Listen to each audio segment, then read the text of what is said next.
So here we have the Volkswagen Polo on a 15 plate. I'm going to start off by showing you around the outside of the car, and then we'll hop in and run through some controls on the inside. From the outside though, you can see it's a 5-door car with alloy wheels. Let's start off inside the boot and then work our way around the rest of the car from there. As we approach the back of the car, you can see we have plenty of boot space along with that 60/40 split folding rear seat should you wish to increase this space even further. And then underneath this tray section you'll find even more space again, and you can remove this tray section completely should you wish to do that. Okay, so we're just going to work our way back round to the front of the car, and then we'll hop in and run through some controls on the inside. But now that we've done a full circle of it, you can see it's in excellent condition the whole way round. Just briefly before we climb in, I think it's well worth seeing the interior from this exterior point of view. There's plenty to run through on the dashboard, so let's hop in and we'll do that right now. Okay, now that we're inside the car, we're going to start with the dials. On the left-hand side, we have the rev counter and coolant temperature gauge. And on the right hand side, the speedometer and fuel gauge. In the middle you can see the total miles of the car. They are 48,390.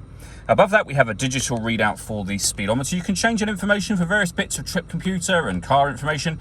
It's the driving data menu that we're on at the moment. There are other menus available to you as well, so you can see those there, and then back around to the beginning again. And the buttons that I was using to go through those are just here. Over on the left hand side we have stereo controls for the car, and then in the center stereo itself. Just before we come to the stereo, directly above it we've got a button to turn off the stop and start. This car is designed to cut out when it's stationary in traffic to save you fuel. That system is off when that light shows. We have our rear heated screen and our hazard warning lights, and then the stereo itself. So it's touch screen. You have a few buttons down the right and left hand sides, but when you're on the screen itself, for example the radio, you'll see that we have DAB, FM and AM. If you want to listen to your own music, press the media button. And again, there's a number of ways you can listen to your own music in this car. It'd be easy to see if I shield from the sun there, but you have a CD player, SD memory card input, USB input, Bluetooth audio so you can stream your music wirelessly, and auxiliary input as well. To use the Bluetooth audio, you'll need to pair your phone up, so press the phone button and follow the instructions on the screen from there. We have the main volume for the stereo over on that left-hand side. Working our way down from that, we then have the air conditioning. So you can adjust the temperature, fan speed, and the direction of the air. The air conditioning is on at the minute, so that's off, back on again.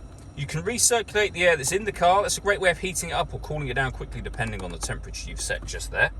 And underneath that, as well as the 2 cup holders and some storage back here, we have auxiliary input for your music, 12-volt charging socket, and USB input for your music just there. And then finally, a 5-speed manual gearbox.